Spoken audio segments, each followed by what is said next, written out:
La palabra de Dios dice así: Pablo, llamado a ser apóstol de Jesucristo por la voluntad de Dios, y el hermano Sóstenes, a la iglesia de Dios que está en Corinto, a los santificados en Cristo Jesús, llamados a ser santos con todos los que en cualquier lugar invocan el nombre de nuestro Señor Jesucristo, Señor de ellos y nuestro. Gracia y paz a vosotros de Dios nuestro Padre y del Señor Jesucristo. Gracias doy a mi Dios siempre por vosotros, por la gracia de Dios que os fue dada en Cristo Jesús, porque en todas las cosas fuisteis enriquecidos en Él, en toda palabra y en toda ciencia, así como el testimonio acerca de Cristo ha sido confirmado en vosotros, de tal manera que nada os falta en ningún don, esperando la manifestación de nuestro Señor Jesucristo, el cual también os confirmará hasta el fin, para que seáis irreprensibles en el día de nuestro Señor Jesucristo.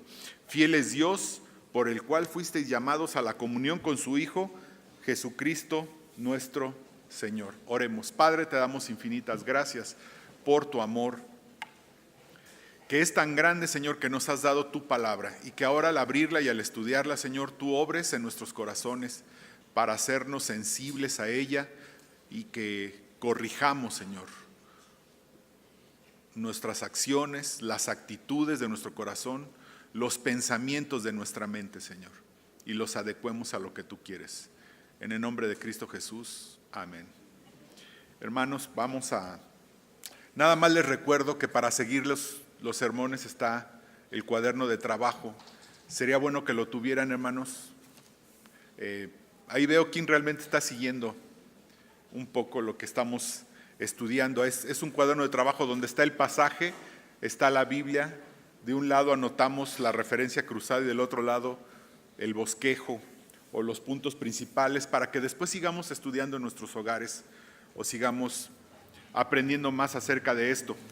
Hace algún tiempo estaba yo en un lugar, no recuerdo si era un restaurante o algo así, y de repente escuché que una mamá empezó a regañar a su hijo, ¿no?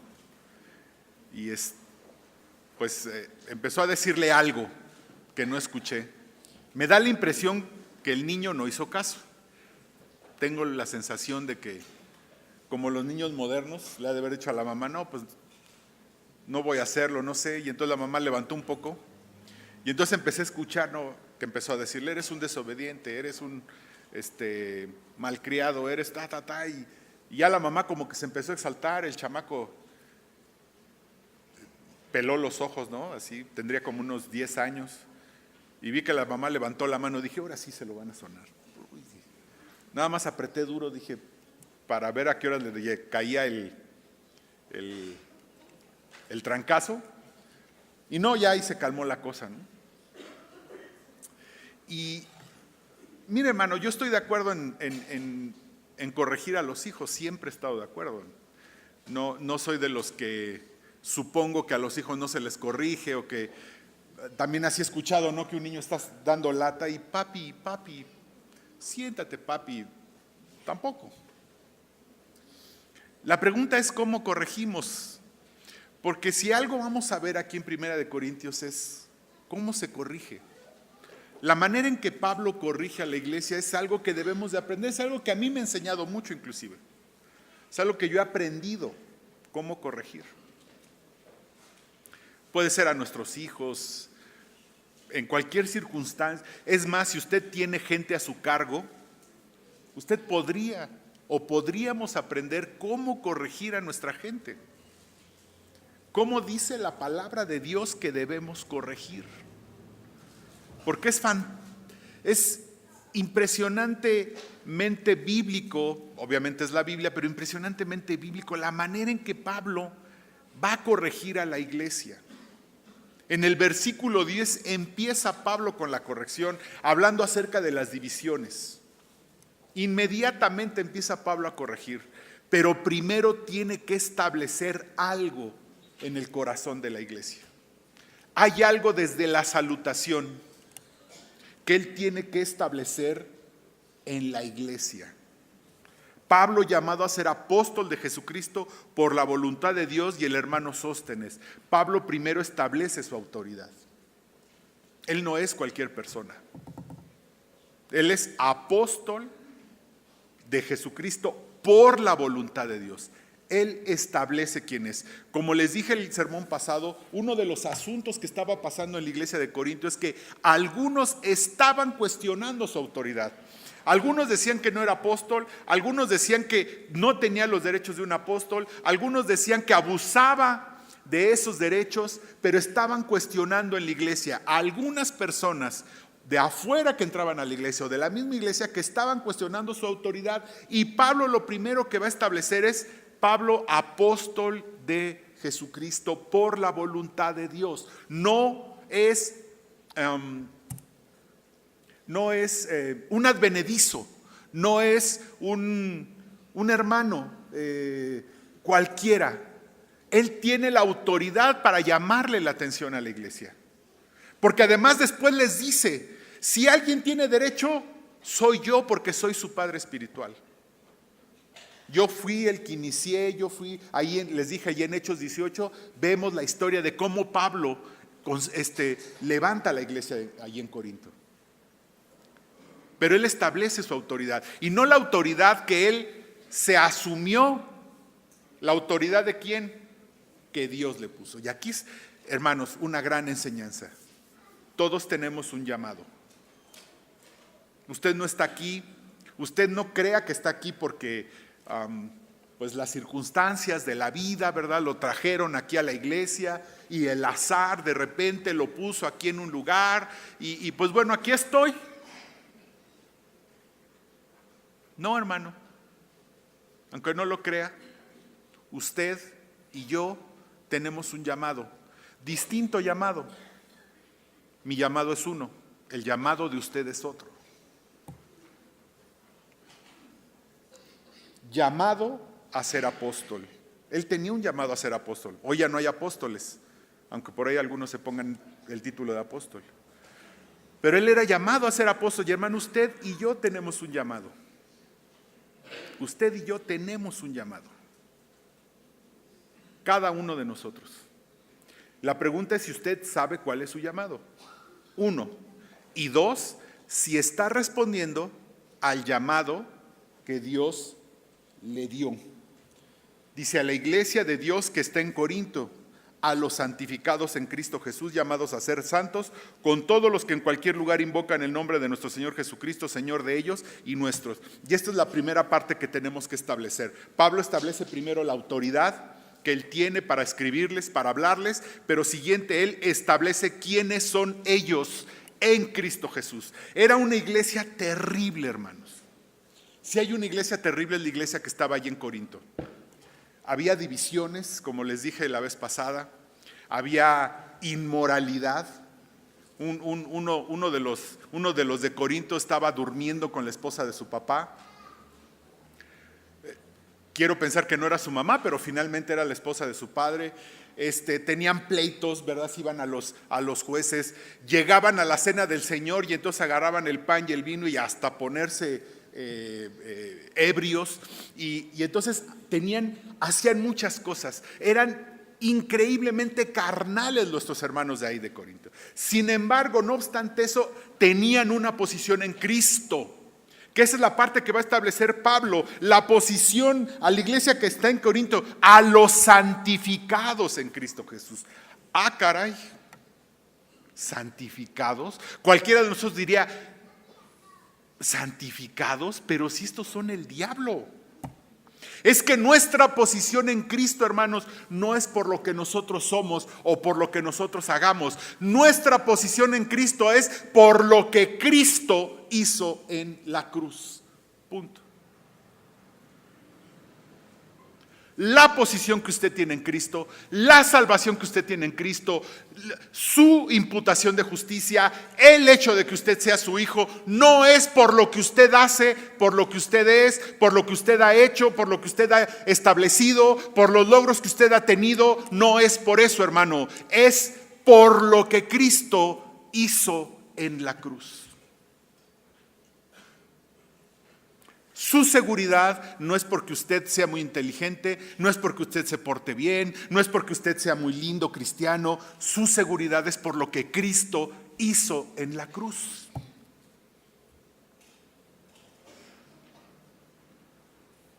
a los santificados. Ya somos santos, no sobre nuestro esfuerzo, sino sobre lo que Cristo hizo en la cruz.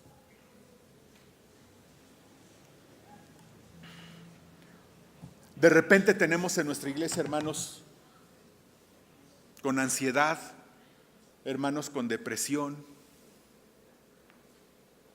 hermanos angustiados, hermanos preocupados, con problemas que los traen angustiados,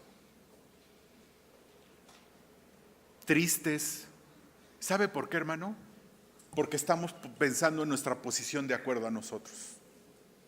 Porque tal vez hay pecado en nuestras vidas. Y sí, eso nos trae depresión, nos trae tristeza, nos trae angustia.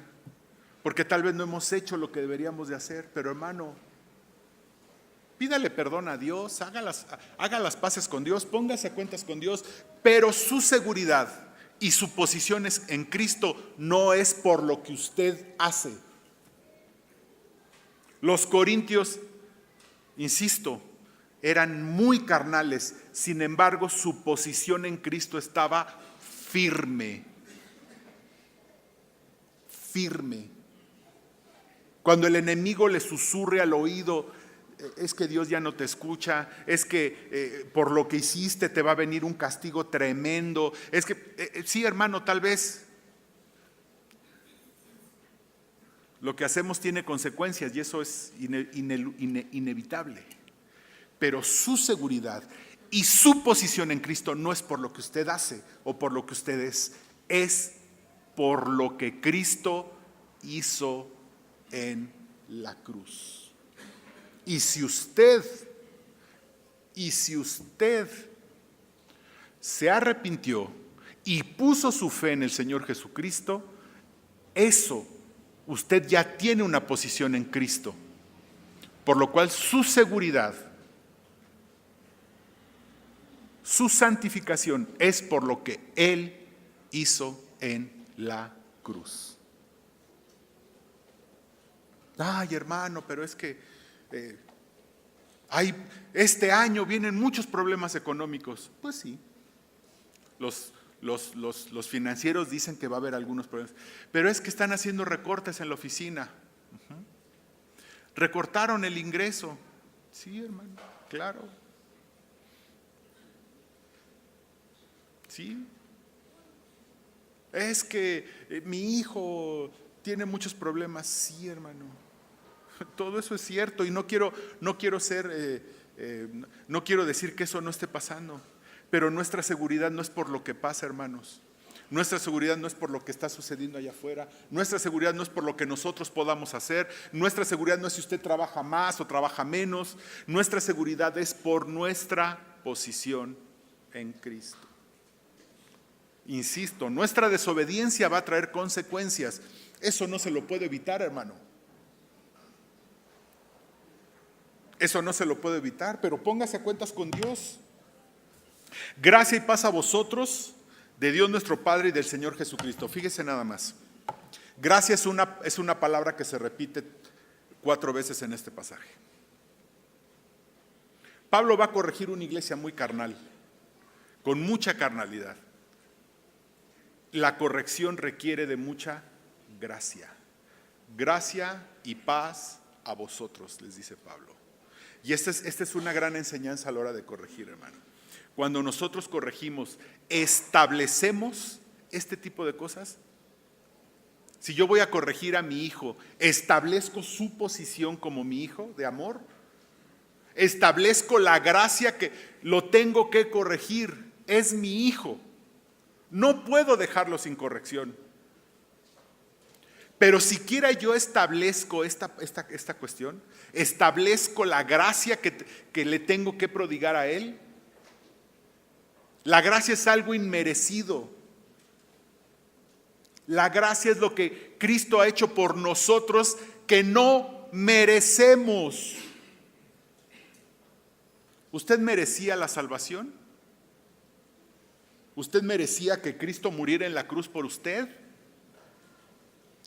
¿Usted merece ser salvo? ¿Usted merece la seguridad en Cristo? ¿Usted merece eso? No. Nadie de nosotros merecemos esto. Ni usted, ni yo, ni nadie merecemos esto. Es más, humanamente hablando, ¿qué merecían los corintios? Que fuego del cielo cayera sobre ellos. ¿No? Imagínense que aquí encontráramos divisiones y hermanos con mucha inmoralidad y otros hermanos en la cena del Señor se pusieran ebrios y ¿qué haríamos? Humanamente hablando, córranlos de la iglesia. Fuego del cielo de juicio sobre estos hermanos. ¿Qué dice Pablo? Gracia y paz de nuestro Señor Jesucristo. Vamos a ver más adelante que estas circunstancias se arreglan, hermano. Pablo quiere que los corintios se arrepientan. Pablo quiere que los corintios recapaciten y corrijan. El pecado o nuestro pecado puede ser transitorio, porque siempre tenemos un abogado con quien arreglar las cosas. Y el objetivo que Pablo busca es que corrijan.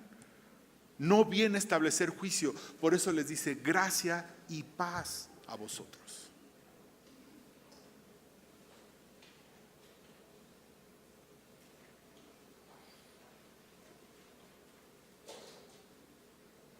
Si nosotros cometemos un pecado, si algún hermano comete una falla, ¿tendría la gracia en esta iglesia? ¿Le prodigaríamos nuestra gracia a nuestro hermano? ¿O levantaríamos nuestra voz y crucifíquenlo?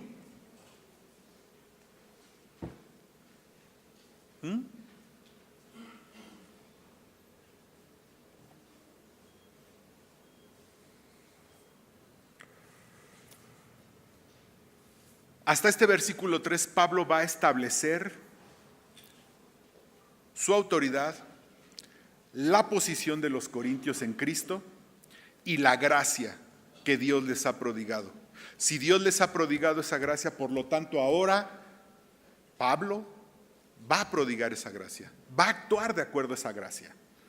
No, y hermanos, no quiere decir que dijo las cosas así suavecito, Pablo habló con toda la claridad con que habla la palabra de Dios y dijo claramente las cosas como estaban. Pero eso no quiere decir que no estableció gracia. Pablo va a corregir a la iglesia, por lo que al inicio de esta carta debe de establecer la seguridad que tenemos en Cristo, que no obstante la carnalidad de Corinto, su seguridad es por lo que hizo Cristo en la cruz. Esto no es un llamado a pequemos que mañana moriremos, hermano. Porque, insisto, nuestro pecado tiene consecuencias. Todo nuestro pecado tiene consecuencias. Y las vamos a pagar, tarde o temprano. Simplemente lo que estamos estableciendo es nuestra seguridad en Cristo. Ahora sí, viene lo que Pablo le va a decir a los corintios antes de entrar al tema de la corrección. Primero, Dios ha dado su gracia en Cristo Jesús. Gracias doy a mi Dios siempre por vosotros, por la gracia de Dios que os fue dada en Cristo Jesús. Pero esta gracia, ¿a qué se refiere? La gracia, como digo, es que hemos recibido algo inmerecido. Es que hemos recibido algo que no merecemos, algo que nos fue dado gratuitamente. La primera, hemos sido enriquecidos en Cristo, porque en todas las cosas, versículo 5, en todas las cosas fuisteis enriquecidos en Él. Ojo, fuimos enriquecidos en Cristo. Usted no se enriqueció, hermano. Y vamos a hablar de todas las riquezas de las que podemos hablar. ¿Ok? Pueden ser riquezas materiales, pueden ser riquezas familiares, pueden ser riquezas sociales, espirituales. Todas las riquezas que usted tiene han sido dadas gratuitamente por nuestro Señor en Él. No me diga de su esfuerzo para obtenerlas, porque fueron dadas en Cristo, por Cristo. Usted las recibió porque es el Hijo de Dios. Punto. No me importa el esfuerzo que haya hecho. Ese esfuerzo no valió eso. En Cristo no importó. El que no es de Cristo, pues sí puede hablar del esfuerzo que ha hecho para obtener sus riquezas familiares y todas las riquezas que... Qué bueno que el que no conoce a Cristo me pueda hablar de su esfuerzo y lo admiraré. Y qué bueno que esa persona, ¿verdad?, ha recibido riquezas. Si nosotros estamos en Cristo, hemos recibido todas las riquezas en Él. Toda buena dádiva y todo don perfecto proviene de lo alto. Punto. Usted, todo lo que es, lo que tiene, lo que ha recibido, hermano, lo ha recibido en Cristo. Oye, hermano, pero es que yo trabajé mucho para obtener el puesto que ahora tengo. Qué bueno, hermano, me da mucho gusto. Pero lo has recibido de Cristo. Porque si Cristo no te lo hubiera dado con todo tu esfuerzo, no lo hubieras recibido. Porque ahora tu vida está en Cristo. Bueno, si eres cristiano. Si no eres cristiano, pues sí, ha sido tu esfuerzo. Pero si lo eres, todo lo has recibido en Cristo. Porque ahora estás en Cristo. Oiga, hermano, pero fui muy inteligente para escoger a la esposa y me tocó una buena esposa y mire qué buena esposa, pero yo fui tan inteligente para escogerla. No, hermano, perdóname, pero no. Dios te la trajo, te dio la sabiduría y esa riqueza te la dio Dios en Cristo.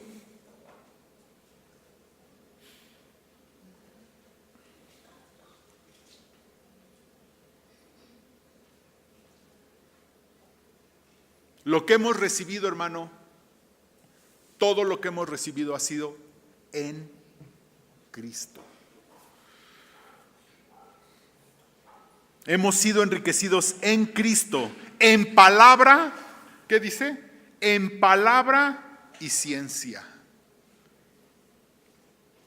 Espéreme, hermano, hemos sido enriquecidos en palabra, en toda palabra y en toda ciencia. En toda palabra hemos sido enriquecidos porque tenemos la palabra de Dios con nosotros. La palabra de Dios es una riqueza que tenemos al alcance, hermano.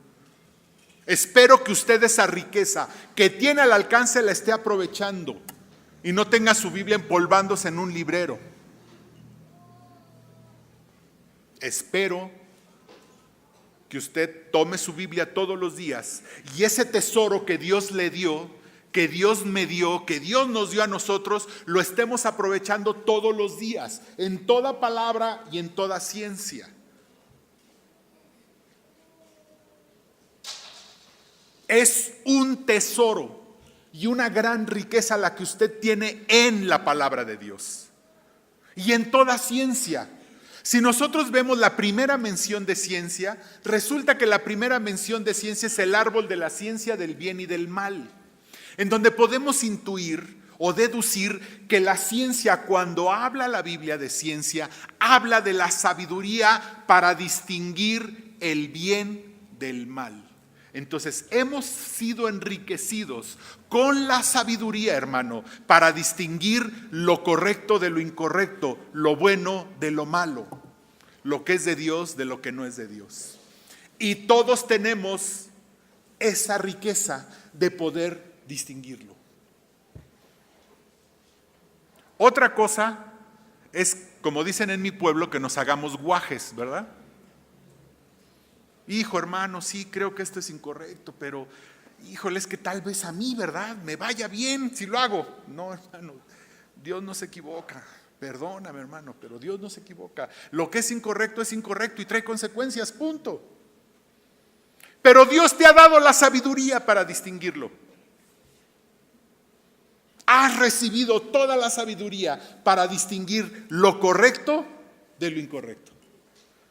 Y aquí Pablo dice, ustedes, fíjense lo que le dice a la iglesia, han recibido riqueza, han recibido palabra, pero además han recibido la sabiduría para distinguir lo correcto de lo incorrecto.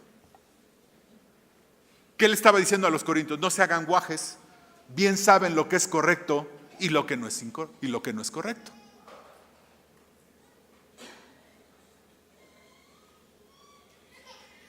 Una vez estaba con un hermano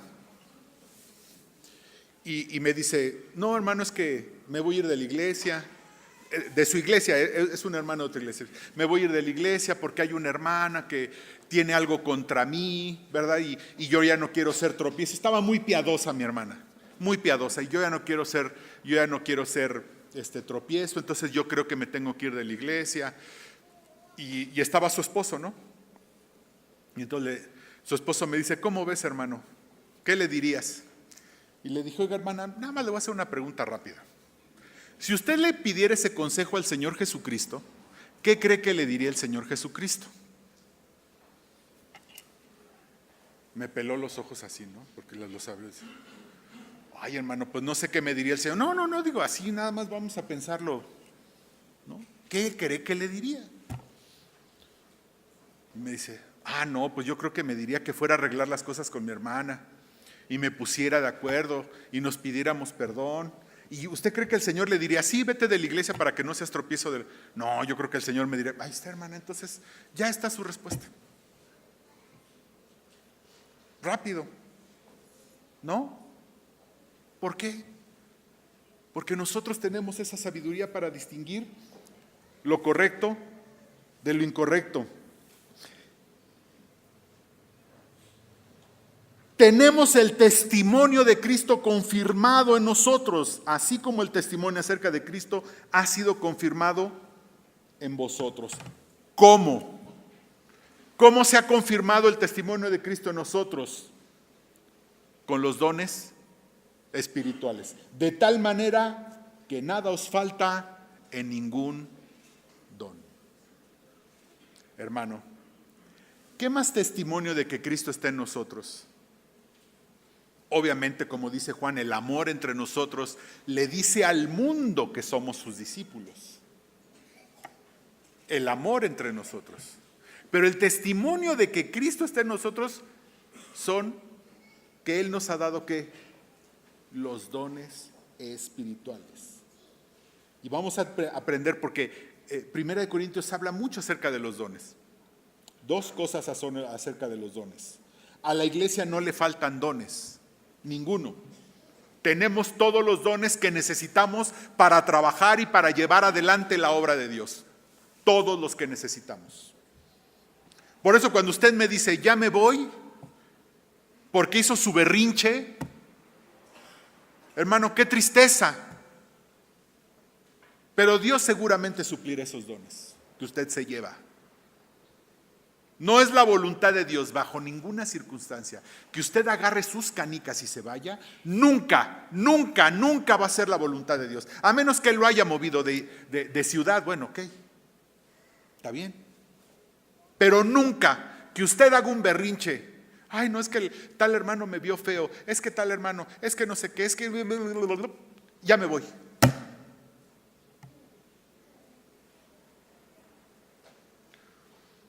Porque Dios le puso aquí, porque Él ha de completar los dones en esta iglesia. Él completó, estamos completos. Es la segunda enseñanza de los dones. Esta iglesia está completa. Completa. No le faltan ningún don. Por eso póngase a pensar, hermano, si usted no está trabajando, si usted no está haciendo algo, ¿sí? Sus dones están faltando, hermano. Los dones están completos para hacer la obra de Dios. Pero si usted no está haciendo nada, sus dones están faltando, hermano. En la obra. Dice, hasta la manifestación de Jesucristo, esperando la manifestación de nuestro Señor Jesucristo. ¿Cuándo es esa manifestación del Señor Jesucristo? La manifestación de nuestro Señor es el día en que Él arrebate a su iglesia. Es el día de Jesucristo. Entonces, ese día hasta ese día el Señor Jesucristo nos va a confirmar. ¿Qué quiere decir esto? Filipenses 1:6 dice, estando persuadido de esto, que el que comenzó en vosotros la buena obra, la perfeccionará hasta el día de Jesucristo. Quiere decir que nosotros tenemos seguridad absoluta hasta el día en que Él se lleve a su iglesia. Y en aquel día seremos irreprensibles, para que seáis irreprensibles en el día de nuestro Señor Jesucristo. Hoy puede ser que usted tenga muchos errores, hermano. Hoy puede ser que usted tenga muchos defectos y mucha carnalidad, y debe de caminar en santidad y debe de cada día ser más santo. Pero hay una realidad: el día que el Señor se lleve a su iglesia, Él va a completar lo que nos falta. Fíjese nada más qué cosa tan increíble, déjeme decirlo así. No importa cuánto me falte para ser irreprensible, como dice Pablo, no importa cuánto me falte. El día en que el Señor Jesucristo recoja su iglesia, ese día se va a completar lo que me falta.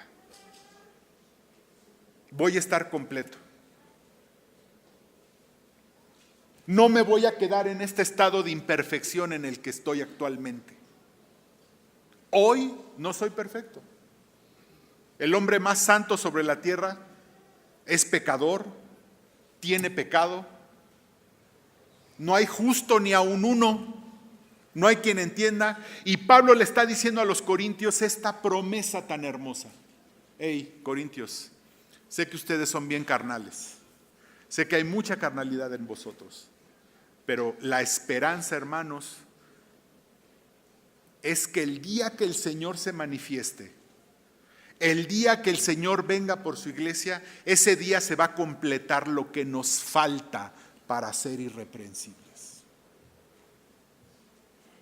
Ese día vamos a ser completos, se va a completar aquella parte que nos falta.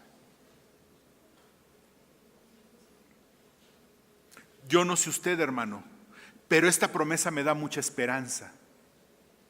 Porque cuando yo me volteo a ver a mí, cuando yo volteo a ver mis errores, mis defectos, mis pecados,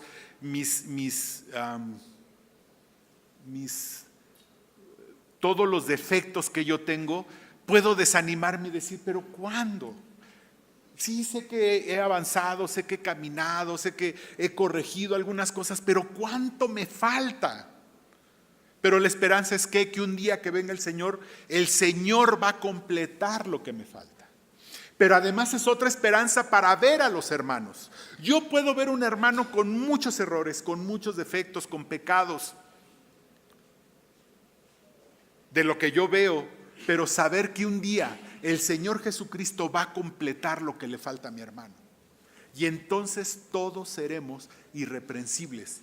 Hermano, esta promesa a mí me da mucha esperanza.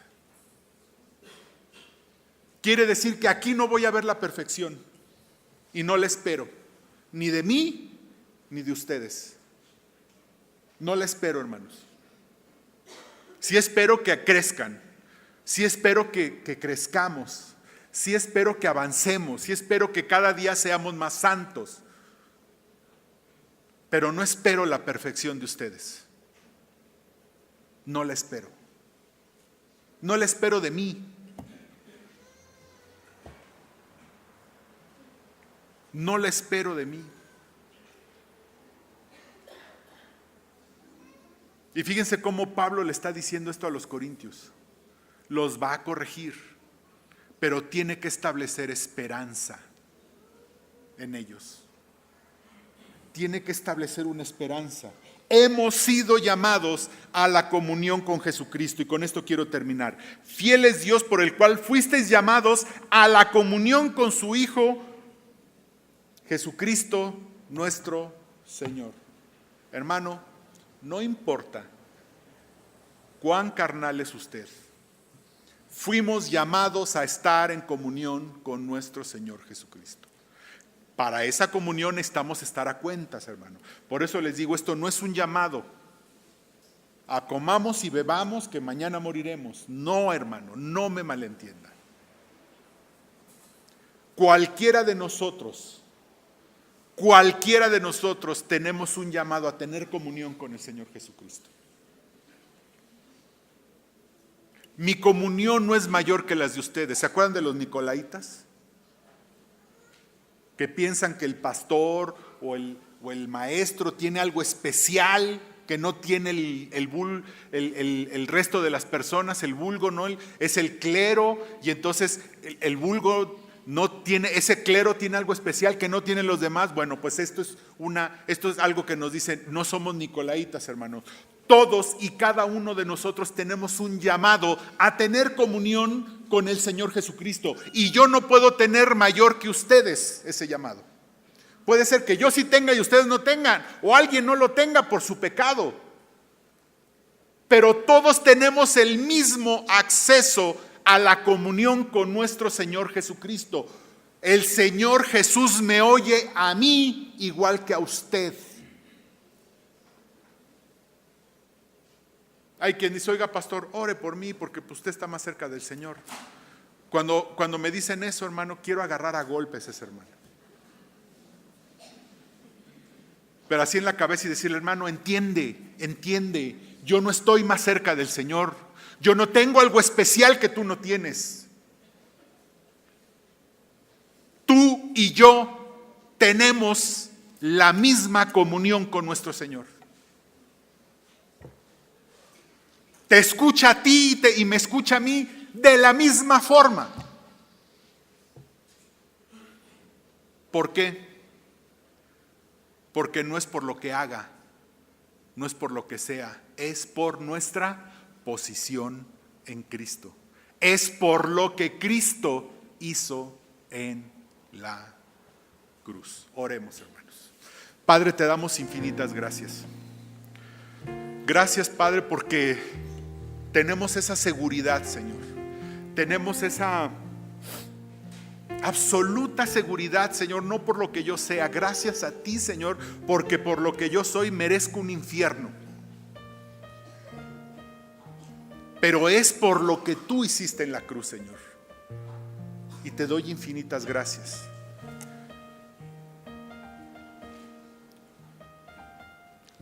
Gracias, Señor, porque puedo tener seguridad, puedo tener comunión contigo, puedo tener todas las riquezas que tú has mandado, no por mí, Señor, no por lo que yo hago, no por lo que yo soy, sino por lo que tú ya hiciste en la cruz. Por ese sacrificio que hiciste en una cruz, Señor, y entregaste tu cuerpo y derramaste tu sangre para darnos salvación de nuestros pecados. Gracias, Señor, porque yo no tengo que ganarme esa salvación, porque no podría, Señor,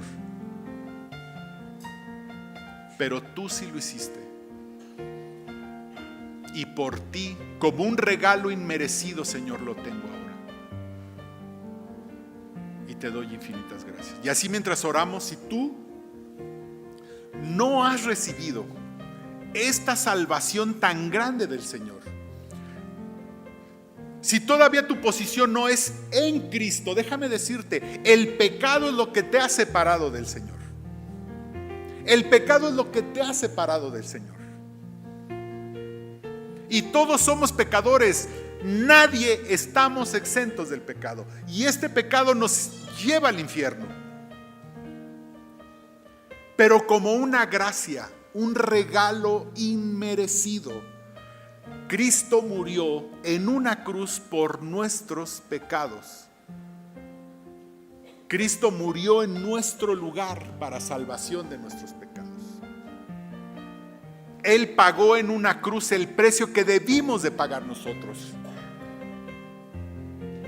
Y solo necesitamos dos cosas: arrepentimiento y fe. Simplemente reconocer nuestro pecado delante del Señor. Señor, perdóname. Señor, perdóname. Reconozco mi pecado. Doy media vuelta. Quiero volver hacia ti, Señor. Quiero volver a ti, Señor, de mi vida. Y ahora pongo mi fe en ti. Te recibo como mi Señor y Salvador. Simplemente tienes que hacer esto. No tienes que hacer nada más. Es un regalo inmerecido, pero un regalo que Dios quiere que recibas. Si quieres recibirlo, haz esta oración ahí en tu lugar. Dile: Señor, perdóname, soy un pecador. Te he ofendido, he mentido. Por ejemplo, dile ahí en tu lugar. Es más, hermano, tú que te dices cristiano, reevalúa tu decisión. No todo el que me diga Señor, Señor estará en el reino de los cielos. Tú te dices cristiano, reevalúa tu decisión. Y si nunca has hecho esta decisión, hazla ahora. Señor, perdóname. Reconozco mi pecado. Reconozco que te he ofendido. Y ahora ven a mi vida. Te confieso como mi Señor y mi Salvador. Ahora deposito mi fe en ti. Haz esta oración ahí en tu lugar. Dile al Señor Jesucristo estas palabras. Él te escucha. Dilo con tus propias palabras. Que si confesares con tu boca que Jesús es el Señor y creyeres en tu corazón que Dios le levantó de los muertos, serás salvo. Dice la palabra de Dios.